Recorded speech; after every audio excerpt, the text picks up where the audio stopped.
ये कहना है, आपने जैसे सड़क की फहरिस्त लिस्ट गिनवा दी, ठीक, तो आखिर इस सड़क को बनने के लिए जो विपक्ष की आवाज़ बुलंद होनी चाहिए वो नज़र नहीं आ रही है। ये काम तो सत्ता में आए हुए लोगों लोकतंत्र का पर्व, जिसे आप महापर्व कहें, बस कुछ ही दिनों में आने वाला है। रिसेंटली प्रश्न ये उठता है कि विपक्ष कहाँ नज़र आ रहा है। विपक्ष तो मजबूती के साथ खड़ी है, ये पूरा राज्य जान रहा है।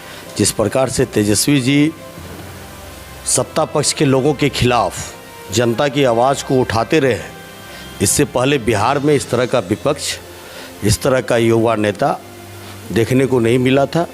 जनता के हर दुख दर्द के साथ उनकी समस्याओं की आवाज़ बनकर तेजस्वी यादव हमेशा विधानसभा में गरजते रहे हैं, सड़कों पे गरजते रहे हैं। जो समस्याएं रही है, चाहे वो शिक्षक बहाली प्रक्रिया की मांग हो, बीपीएससी की मांग हो, या फिर अभी जो बीएमपी के जवानों, होमगार्ड के जवानों की जो मांग रही है, उनके साथ हमारे युवा नेता तेजस्वी यादव मजबूती के साथ खड़े हैं, उनकी मांगों के साथ खड़े हैं। मजबूती के साथ और उनकी मांगों के साथ खड़े हैं युवा नेता तेजस्वी यादव। ये हमारे अविनाश आनंद जी हैं आरजेडी से, और काफ़ी युवा हैं और जुझारू भी हैं और ज़ोरों शोरों से लगे हुए इस महापर्व में। प्रश्न अब ये है कि अगर हम फॉरबिसगंज विधानसभा की बात करें तो उसमें 2015 में इनके पिताजी के इन विश्वास ने चुनाव लड़ा था, जिसका मात्र अंतर 25,000 का था भारतीय जनता पार्टी से। 25,000 नोट किया करें आप।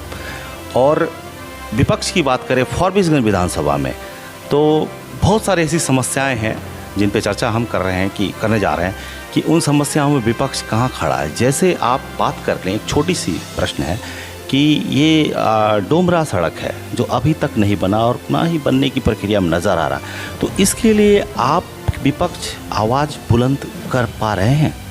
देखिए, वो इलाका स्थानीय विधायक का गृह क्षेत्र है। मैं लगातार जो डोम बांध सड़क है वहाँ मैं भद्रेश्वर मटियारी होते हुए, गढ़ा ओसरी होते हुए लगातार कुसमाह के क्षेत्रों में, पिपरा के क्षेत्रों में जाता हूँ। जो वहाँ के लोगों ने उस दुर्दशा वाली सड़कों में जीने का काम किया है, ये शर्मनाक बात है। यहाँ के स्थानीय विधायक को ये सोचना चाहिए था कि ये महत्वपूर्ण सड़क है, सिर्फ एक डोमरा बांध सड़क की बात नहीं है। अगर आप देखेंगे अम्हारा, रमै और खवासपुर जाने वाला पथ जो अररिया तक जाती है, ये भी काफ़ी महत्वपूर्ण पथ है।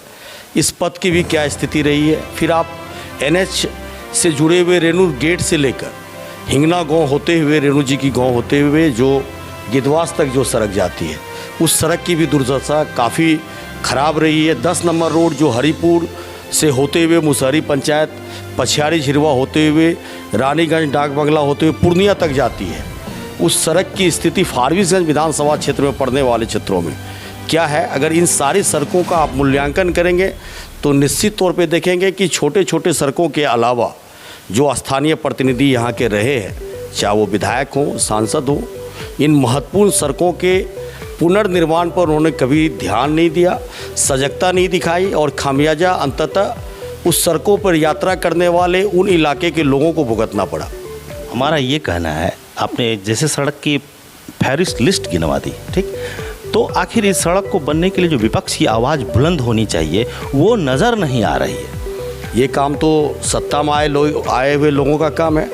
जनता ने जिस उम्मीद और भरोसा के साथ ऐसे लोगों को प्रतिनिधि बनाने का काम करती है और लगातार कर रही है, जो उनके कसौटी पे कभी खड़ा उतरने का काम नहीं करती, तो विपक्ष ने भी ठाना कि ऐसे लोगों को जनता खुद मूल्यांकन करे कि क्या वो उनके प्रतिनिधित्व का अधिकार को पाने के लायक है या नहीं है।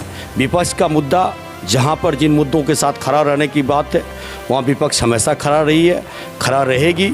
चूँकि ये मामला जन सरोकार और आम आदमी से जुड़ा हुआ मामला था, जनता को भी ये समझ लेना था कि जो जनप्रतिनिधि का निर्वाचन हमने बड़े ही मुश्किल के साथ, बड़े ही उम्मीद के साथ जो किया, ये जनप्रतिनिधि हमारे क्षेत्र के विकास में, हमारी समस्याओं के समाधान में फिसड्डी साबित हुए हैं। ये हमारे लिए उपयोगी नहीं है। चलिए, ये राजनीतिक बातें हो गई, फिसड्डी साबित हुए हैं। कहने का मतलब मेरा प्रोटेस्ट से था, और वो जनता ही निर्णय डिसाइड करेगी कि आखिर हुआ क्या।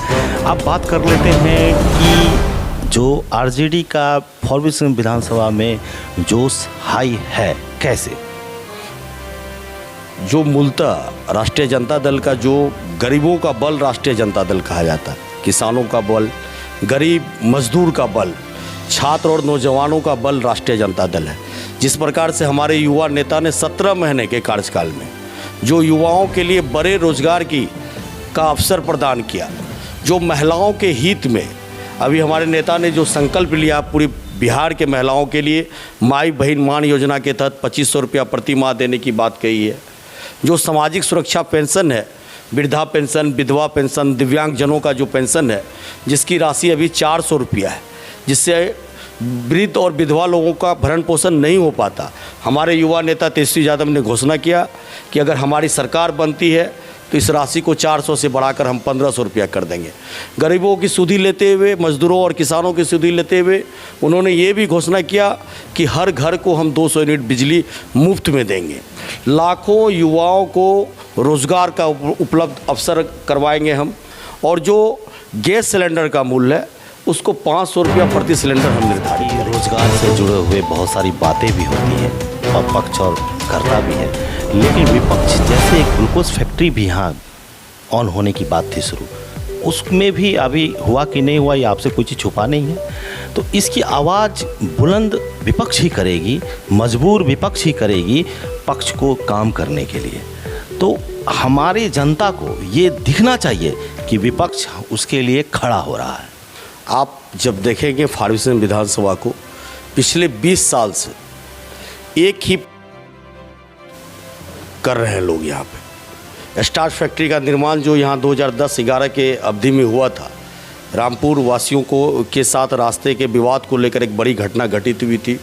काफ़ी दिनों तक काम बंद रहा, लेकिन जो यहाँ प्रशासनिक और जनप्रतिनिधियों की जो उदासीनता रही, उनके उदासीनता का जीता जागता तस्वीर है ये स्टार्च ग्लूकोज फैक्ट्री, जो अब तक इसका शुभारंभ नहीं हो पाया। अगर ये फैक्ट्री का उद्घाटन हो जाता, फैक्ट्री काम करना शुरू कर देती, तो यहाँ के जो बहुसंख्यक किसान वर्ग के लोग हैं जो मक्का का उत्पादन सबसे अधिक इन क्षेत्रों में करते हैं, उन्हें मक्का का उचित मूल्य मिलता और बेरोजगारों को उस फैक्ट्री में उत्पादित होने वाले प्रोडक्ट के माध्यम से रोजगार के अवसर भी होते। लेकिन ये सीधा साधा जो यहाँ के स्थानीय जनप्रतिनिधि हैं उनकी उदासीनता है। विपक्ष के नाते हम लोगों के द्वारा कई बार इस मुद्दे को हमारे जो माननीय नेता हैं सदन में हैं उनके समक्ष रखा गया है, लेकिन अभी तक सरकार को ही इस पर कार्रवाई करनी थी। सरकार के द्वारा कोई कार्रवाई नहीं की गई है। उन्हें यहाँ के गरीब किसानों से कोई सुधि नहीं लेना है, कोई मतलब नहीं है। चलिए, अब ये थोड़ा सा आपसे जानना चाहेंगे, आप काफ़ी युवा हैं, आपकी रणनीति बनी होगी चुनाव जीतने के लिए फारबिसगंज विधानसभा। बार बार मैं आपको फारबिसगंज विधानसभा ला रहा हूँ, इसीलिए ला रहा हूँ कि आप सब इस विधानसभा से जुड़े हैं और हो सकता है इस विधानसभा का डेवलपमेंट हो, बहुत बढ़िया बने। कमियां क्या देख रहे हैं फारबिसगंज विधानसभा में, और आपकी प्लानिंग जो है इस विधानसभा को जीतने की वो किस तरह से किया है आपने इस बार? देखिए, जो स्थिति है फारबिसगंज विधानसभा की, जो भौगोलिक बनावट है, एक तो अंतर्राष्ट्रीय सीमा के सटे हम लोग बिल्कुल नेपाल के सीमावर्ती इलाके में हैं, और नेपाल में जब जब भी बड़ी बारिश होती है तो जो फारबिसगंज विधानसभा का पूर्वी इलाका है वो इलाका बाढ़ग्रस्त हो जाता है। हर साल कई हेक्टेयर फसल का नुकसान होता है, लोगों का ज़मीन बंजर हो जाता है, कई प्रकार का जान आदमियों का और मवेशियों का भी जान, जो जानवरों का जान है वो जोखिम हो जाता है, उनके साथ बड़ी घटना होती है। हमारा सबसे पहला जो विज़न है फारबिसगंज विधानसभा को लेकर कि जो बाढ़ग्रस्त इलाका है फारबिसगंज विधानसभा का, उसमें बाढ़ से राहत दिलाने के लिए कोई ठोस रणनीति बनाई जाए, ठोस काम किया जाए, चाहे तटबंध निर्माण का काम हो, चाहे छोटी नदियों को बड़ी नदियों से जोड़ने की बात हो, इन पे मजबूती से काम हो ताकि यहाँ के किसानों को उससे लाभ मिले, उनका फसल का नुकसान नहीं हो। दूसरी बड़ी जो बात है यहाँ पे, जो फसल का उत्पादन हमारे फारबिसगंज के क्षेत्र में मुख्यतः तौर पे किया जाता है, मक्का का फसल है, मूंगफली है और धान का फसल का उत्पादन यहाँ बड़े पैमाने पर यहाँ के स्थानीय किसानों के द्वारा किया जाता है। इन फसल के आधार पर फैक्ट्रियों का निर्माण हो ताकि जो उत्पादन किसान के द्वारा किया जा रहा है उनको वाजिब मूल्य मिल सके। जो गरीब लोगों का पलायन अपने परिवार के भरण पोषण के लिए अन्य राज्यों में हो रहा है, उन्हें रोज़गार के अवसर उनके क्षेत्रों में जो फैक्ट्री लगे हैं उनमें मिल सके, ताकि उनका पलायन रुक सके, वो भी अपने घर और परिवार के बच्चों और बूढ़े माँ बाप के बीच रहकर उनके सेवा को कर सके और अपना एक सामाजिक और पारिवारिक जीवन को जी सके। इनके अलावा जो फारबिसगंज में आप देखते होंगे कि एक अररिया फारबिसगंज जो कॉलेज है, महाविद्यालय है, इस महाविद्यालय को एक मॉडल कॉलेज के तौर पे यहाँ किया जाए, जहाँ जिसमें सभी संकाय और विभाग की पढ़ाई यहाँ पे छात्रों के लिए उपलब्ध हो। जो लोग यहाँ पे अशिक्षित हैं, जिनमें शिक्षा की डिग्रियाँ जिनके पास नहीं है, लेकिन वो कुशलता उनके अंदर है, वो कोई बड़ा काम करना चाहते हैं, कोई कारीगर बनना चाहता है, कोई बेहतर राजमिस्त्री बनना चाहता है, कोई वेल्डर मिस्त्री बनना चाहता है, कोई गैरेज खोलना चाहता है, कोई फैक्ट्री बिस्कुट की फैक्ट्री लगाना चाहता है, कुरकुरे की फैक्ट्री लगाना चाहता है। तो ऐसे अशिक्षित लोग जिनकी शिक्षा एकदम न्यूनतम शिक्षा हो, उनके लिए औद्योगिक प्रशिक्षण कॉलेज की स्थापना हो, जिनमें डिग्री कोई मान्यता नहीं रखे। अगर उनके अंदर कौशल है तो कौशल के आधार पे उन्हें प्रशिक्षण दिया जाए और प्रशिक्षण लेकर वो बेहतर कुशल कारीगर के तौर पे समाज में अच्छे तरीके से अपना व्यापार को कर सके, अपने परिवार का भरण पोषण कर सके। इन चीज़ों के अलावा जो सड़कें हैं, यहाँ की महत्वपूर्ण सड़कें हैं, स्टेट हाईवे और नेशनल हाईवे को छोड़कर, उन सभी सड़कों का सुदृढ़ीकरण हो, चौड़ीकरण हो। जहाँ पे बाढ़ग्रस्त इलाका है वहाँ बड़े बड़े पुल और पुलियों का निर्माण हो। इन सारे मुद्दों पे काम करना है, इन सारे मुद्दों को लेकर इन लोगों के बीच जाना है। ठीक है, वो तो आपने जो बात गिनाई ठीक है, बहुत बढ़िया है। इस बार अगर हम पैमाने पे बात करें, क्या महागठबंधन में शामिल होगी आपकी पार्टी? पार्टी तो हमेशा महागठबंधन में रही है बिहार में, और इस बार भी महागठबंधन अटूट है।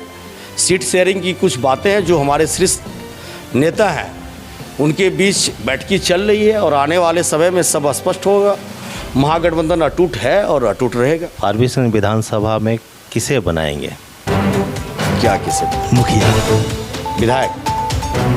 नहीं, ये तो देखिए गठबंधन होने के बाद ये शीर्ष नेतृत्व तय करेगी कि फारबिसगंज विधानसभा से राष्ट्रीय जनता दल का उम्मीदवार होगा तो ठीक है, या कांग्रेस का उम्मीदवार होगा। ठीक है।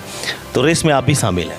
निश्चित तौर पे, और पार्टी के साथ मैं 28 साल से छात्र जीवन से ही जुड़ा हूँ, और पार्टी के लिए हमेशा हमने अपना सर्वस्व दिया है। पार्टी के विचारधारा के साथ पार्टी के कार्यक्रमों को आगे बढ़ाने में हमारी हमेशा अररिया ज़िला में महती भूमिका रही है। इस बात को यहाँ के संगठन के लोग भी जान रहे हैं, जो हमारे शीर्ष नेता वो भी जान रहे हैं।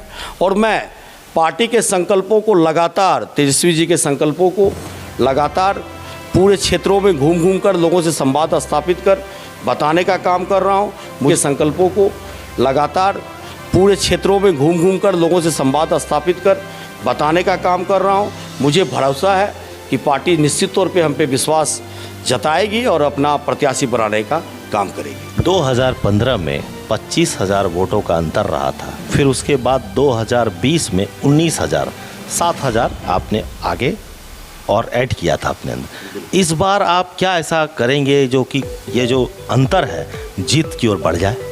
आप लोकसभा चुनाव 2024 का अगर परिणाम आप देखेंगे तो परिणाम बड़ा ही फारबिसगंज विधानसभा के लिए चौंकाने वाला परिणाम था। एक अलग बात है कि जो भाजपा को मत मिले थे, उस मत की संख्या आरजेडी के मिले मतों की संख्या से काफ़ी ज़्यादा था। लेकिन जो 2019 के लोकसभा चुनाव और 2024 के लोकसभा चुनाव परिणाम में वोटों की बढ़ोतरी आरजेडी के पक्ष में हुआ है, वो काफ़ी ही अपने आप में एक विश्वास जगाने वाला मत है। आपको जानकर आश्चर्य होगा कि भाजपा का जो मत है लोकसभा चुनाव में मात्र 606 वोट इस लोकसभा चुनाव में 2019 के बनिस्पत बढ़ा है, जबकि आरजेडी का 13,200 वोट बढ़ा है। अगर प्रतिशत के ख्याल पे आएंगे आप तो 0.5% बीजेपी का वोट इंक्रीज़ किया है और आरजेडी का लगभग 19 से 20% वोट इंक्रीज किया है। ये निश्चित तौर पे यहाँ के लोगों का उत्साह को दिखा रहा है, जो जुड़ाव हमारे दल के विचारधारा के साथ और हमारे नेता के कथनी और करनी के साथ यहाँ के लोगों का हो रहा है, ये प्रमाणित करता है कि आने वाला जो समय होगा, विधानसभा का चुनाव होगा, वो राष्ट्रीय जनता दल के पक्ष में होगा, उनके हक में होगा। यहाँ की जनता बिहार में परिवर्तन चाहती है। युवा चेहरा, युवा नेतृत्व विधानसभा से लेकर प्रदेश तक देखना चाह रही है। चलिए, युवा नेता परिवर्तन चाहती है विधानसभा से लेकर के, और ये हमारे थे अविनाश आनंद जी, जो राष्ट्रीय जनता दल के रेस में शामिल हैं, और इनकी शुभकामनाएं हमारे टाइम्स भारत न्यूज़ की तरफ से ये आगे बढ़े। ऐसी तरह की बहुत सारी चुनावी खबरें के साथ हम आगे नेक्स्ट एपिसोड में पेश करेंगे।